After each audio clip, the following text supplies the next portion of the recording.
37 साल बाद स्क्वॉश के मैदान से पाकिस्तान के लिए खुशखबरी। पाकिस्तान जूनियर स्क्वॉश का वर्ल्ड चैंपियन बन गया।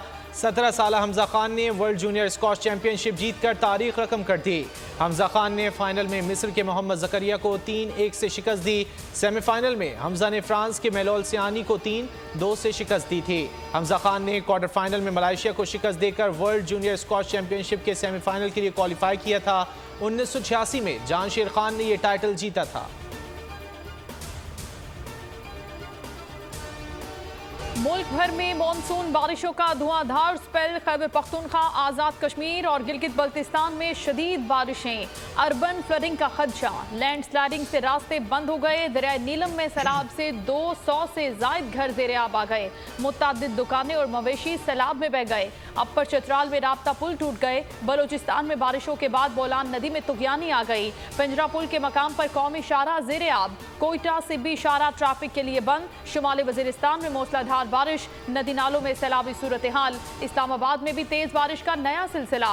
वक्फे वक्फे से हल्की और तेज बारिश जारी। लाहौर में भी आज तेज बारिश का इम्कान। कराची में मानसून का एक और स्पेल। मुख्तलिफ इलाकों में रात गए, कहीं हल्की और कहीं तेज बारिश। आज भी तेज बारिश की पेशगोई। अंदरून सिंध भी बारिश ने जल्द हलेक कर दिया। दादू में नदी नालों में तुगयानी का खदशा। हैदराबाद, सांगड़, टंडोआदम और दीगर शहरों में बारिश के बाइस गलियों को नालों में तब्दील हो गई। मुल्क में मानसून बारिशों की तबाहकारियां। 24 घंटे में 12 अफराद जान से चले गए। खैबर पख्तूनख्वा में 4 अमवात। मानसहरा में बारिशों से 3 कच्चे घरों की दीवारें गिर गईं।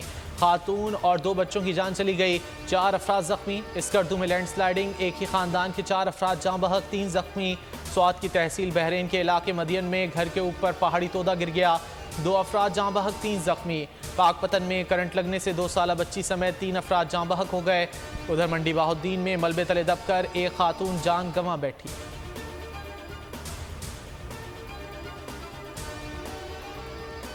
दरियाए रावी, जहलम और चनाब में ऊंचे दर्जे का सैलाब का खदशा। पीडीएमए ने खबरदार कर दिया। नशेबी इलाकों से शहरियों को फौरी महफूज मकामात पर मुंतकिल करने की हिदायत। कहा कि इन इलाकों से लोगों के इनकला को यकीनी बनाया जाए। पंजाब के दरियाओं में मुसलसल इजाफा जारी है। दरियाए चनाब और रावी में अगले 48 घंटों में पानी की सतह में मुसलसल इजाफे का इम्कान। सूबे भर की इंतजामिया इंतजामात मुकम्मल रखे और अलर्ट रहे। आज से 29 जुलाई के दौरान लाहौर, इस्लामाबाद, रावलपिंडी, मरी, अटक, चकवाल और जहलुम में गरज चमक के साथ बारिश का इम्कान। पीडीएम में डेरा गाजी खान के पहाड़ी इलाकों में भी बारिश की पेशगोई। मजीद कहा कि मुसलसल बारिशों से भारतीय डैम्स में भी पानी की सतह खतरनाक हद तक बुलंद हो गई है।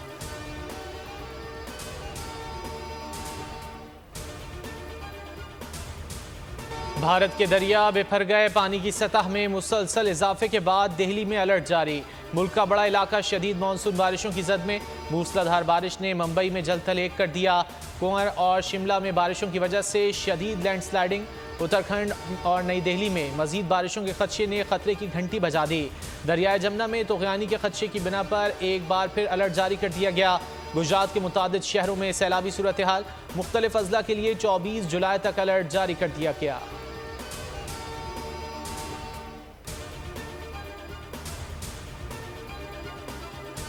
अबूरी हुकूमत के क़याम से पहले दुबई एक मरतबा फिर सियासी सरगर्मियों का मरकज़ बन गया। आसिफ जरदारी के बाद नवाज शरीफ भी दुबई पहुंच गए। गुज़श्ता रोज़ साबिक सदर खुसूसी तैयारे से दुबई पहुंचे। अहम सियासी मुलाकातें मुतवक्के। चंद रोज़ दुबई में क़याम के बाद वतन वापस आएंगे। बिलावल भुट्टो जरदारी भी दुबई में मौजूद हैं। नून लीग और पीपल्स पार्टी की क़यादत मिल बैठी तो निगरान सेटअप पर अहम मुशावरत का इम्कान है।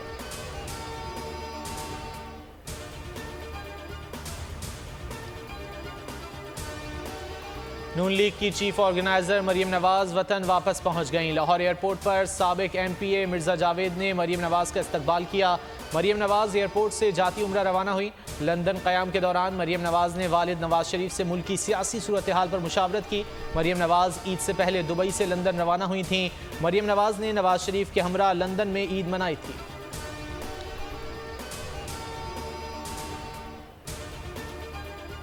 पाकिस्तान में इंतखाबात का ऐलान हौसला अफजा है। आज़ादाना, मुनसिफाना और पुरअमन इलेक्शन के इनेकाद के लिए पुरुमीद हैं अमरीकी नायब मुआविन वजीर खारजा एलिजबेथ होस्ट की पाकिस्तानी मीडिया से गुफ्तगू।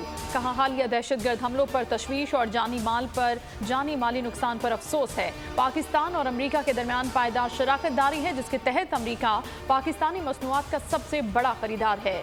एलिजबेथ होस्ट ने मजीद कहा कि पाकिस्तान के लिए मईशत और मौसमियाती तब्दीली बड़े चैलेंजेस हैं।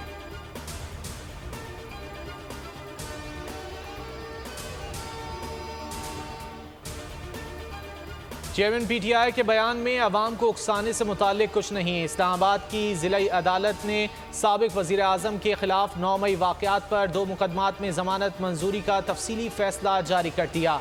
एडिशनल सेशन जज इस्लामाबाद फर्रुख फरीद ने तफसीली फैसले में कहा, प्रोसिक्यूशन को साबित करना था चेयरमैन पीटीआई के उकसाने से जुर्म सरजद हुआ। प्रोसिक्यूशन के मुताबिक कायद पीटीआई का बयान ही सबूत है, जबकि वीडियो बयान वक़ुआ के हवाले से नहीं। 9 मई के वाक़यात के वक्त वो गिरफ्तार थे। समझना भी अजीब होगा, उन्होंने खुद हाई कोर्ट से गिरफ्तारी कराई।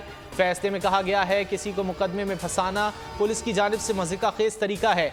चेयरमैन पीटीआई को 9 मई के मुकदमे में नामजद करना बदनीयती जाहिर करता है। पुलिस चेयरमैन पीटीआई को हरासा करने के सिवा कोई मकासद नहीं चाहती।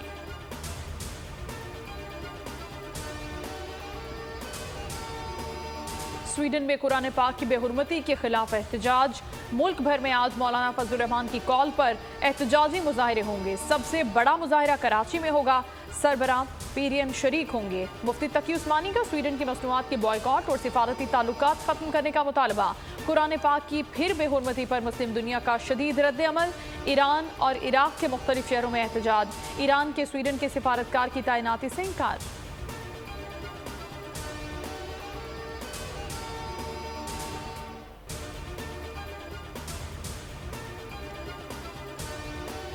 डेनमार्क में भी कुरान पाक की बेहुरमती। दुनिया भर में घिनौने अमल रद्द अमल। सऊदी अरब, ईरान। महंगाई के वार, अवाम हर रोज ख्वार। मुल्क भर में आटा मजीद महंगा। कराची में 20 किलो आटे का थैला 3600 रुपए का। 1 किलो आटे की कीमत 180 रुपए, कोई पूछने वाला नहीं। लाहौर में भी 20 किलो आटे का थैला 3000 रुपए महंगा। चीनी 150 रुपए किलो में दस्तयाब। कराची समेत कई शहरों में चीनी 150 में मिलने लगी। तेल, दालों और चावलों की कीमत में भी कोई कमी ना आ सकी। दूध 220 और एलपीजी ब्लैक में 300 रुपए किलो तक फरोख्त की जा रही है। रिनाला खुर्द की शेरगढ़ रोड पर बस को लूट लिया गया। डाकुओं ने खवातीन समेत तमाम मुसाफिरों को गन पॉइंट पर लूटा। डाकू 1 घंटे तक लूटमार करते रहे। नकदी, तलाई जेवरात समेत दीगर कीमती सामान लूट कर फरार हो गए। सीसीटीवी फुटेज बोल न्यूज़ पर इत्तला देने के बावजूद पुलिस जाए वक़ुआ पर ताख़ीर से पहुंची। सीसीटीवी फुटेज आने के बावजूद पुलिस मुल्ज़िमान को गिरफ्तार न कर सकी।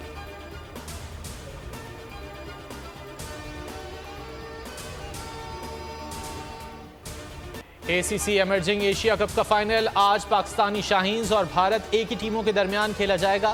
फाइनल से पहले कौमी क्रिकेट टीम के कप्तान बाबर आजम ने पाकिस्तानी खिलाड़ियों से मुलाकात की और उन्हें मुफीद टिप्स दिए। कोलंबो में एमर्जिंग एशिया कप के सेमीफाइनल में पाकिस्तानी शाहीन्स ने श्रीलंका ए को शिकस्त देकर फाइनल के लिए क्वालिफाई किया था। भारत बांग्लादेश को हराकर फाइनल तक रसाई हासिल करने में कामयाब रहा। पाक भारत टाकरा पाकिस्तानी वक्त के मुताबिक दोपहर 1 बजे शुरू होगा।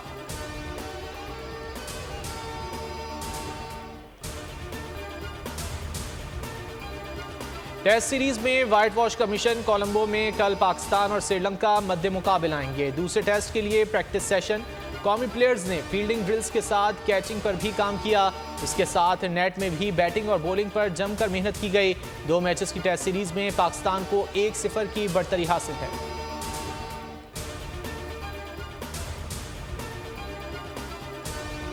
पाकिस्तानी टीम के एजाज में पुरतकल्लुफ डिनर, इशाई का एहतमाम। श्रीलंका में Pakistani high commissioner major general retired Umar Farooq Barki ने किया पुरजोश अंदाज में पाकिस्तानी खिलाड़ियों को खुशामदीद कहा। प्लेयर्स ने भी महफिल को भरपूर अंदाज में एंजॉय किया।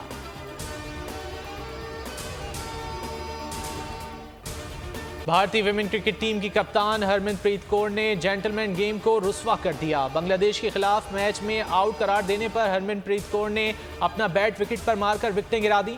पवेलियन जाते हुए भी गुस्से का इजहार करती रहीं।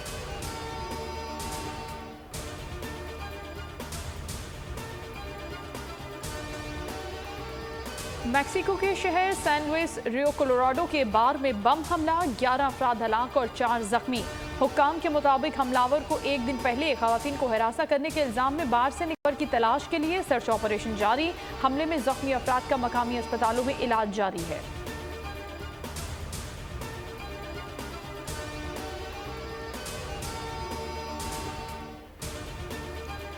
ट्विटर के मालिक एलॉन मस्क ने ट्विटर लोगो में तब्दीली का इशारा दे दिया। ट्वीट में लिखा कि जल्द ही हम ट्विटर बर्ड और आहिस्ता आहिस्ता तमाम परिंदों को अलविदा कह देंगे। एलॉन मस्क का मजीद कहना था कि अगर आज एक अच्छा एक्स लोगो पोस्ट कर दिया जाता है तो हम कल दुनिया भर में लाइव हो जाएंगे। इससे पहले एलॉन मस्क ने ट्विटर के लोगो को कुत्ते की तस्वीर से बदल दिया था।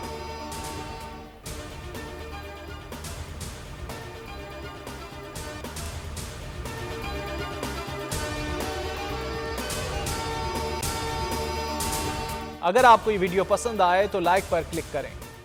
पाकिस्तान की आईटी इंडस्ट्री जो है वो पाकिस्तान की एक्सपोर्ट में एडिशनल इजाफा कर सकती है अगले 3 सालों के अंदर, क्योंकि आईटी और बाकी जो 3 सेक्टर्स हैं उन 3 सेक्टरों में आईटी में फ़र्क है। वो ये है कि ये टर्म में आपको गेन दे सकती है जो पाकिस्तान की नीड है इस वक्त। आईटी को तो पहले भी, इससे पहले वाली हुकूमतें और इससे पहले भी लोग डिफाइन करते आए कि जी यार आईटी से बहुत चेंज आ जाएगा। क्या वो इम्पैक्ट हुआ आईटी इंडस्ट्री के ऊपर जो हम समझते थे और चाहते थे? पाकिस्तान की आईटी एक्सपोर्ट्स इतनी हो जाएंगी कि पाकिस्तान के सारे मसले मसाइल ख़त्म हो जाएंगे? वो तो नहीं हुआ। आपकी जो पॉलिसीज़ हैं वो कॉन्फ्लिक्ट हो रहा है। क्या हमने ऐसी पॉलिसीज़ रखी हुई है कि गूगल मजबूर हो यहाँ पे ऑफिस खोलने में? पॉलिसीज़ के तहत करना होगा। वो 2 से 3 महीने 4 महीने में खुद ब खुद ऑफिस स्टार्ट करेंगे।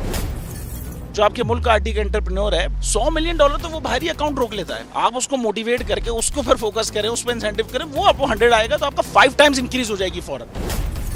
टेक्सटाइल में हम क्या करते हैं, हम उठाते हैं बाहर के किसी ब्रांड के लिए टी शर्ट यहाँ बनाते हैं, उसको दे देते हैं। लेकिन अब आईटी के बाद अगर आप अपना ब्रांड बना के लोगो वहाँ पे बेचेंगे, चाहे B2B बेचें चाहे B2C बेचें, पॉसिबल है। पाकिस्तान की जो एक्सपोर्ट में ये $30 अरब से ज़्यादा का इजाफा इससे हो जाना खाली यार। गवर्नमेंट के फंडों से इदारे बनाकर और उनके थ्रू कोई रेवोल्यूशन आ जाएगा, सवाल ही नहीं है। आपने इंतखाब सही कर लिया है, अब आगे चीज़ सही करनी है। बस आप सही डायरेक्शन में सही चीज़ होगी इंशाल्लाह। मैं समझता हूँ $50 अरब तक की आईटी एक्सपोर्ट में कंट्रीब्यूट कर सकता है पाकिस्तान। सब्सक्राइब करें और बेल दबाएं ताकि कोई खबर रह न जाए।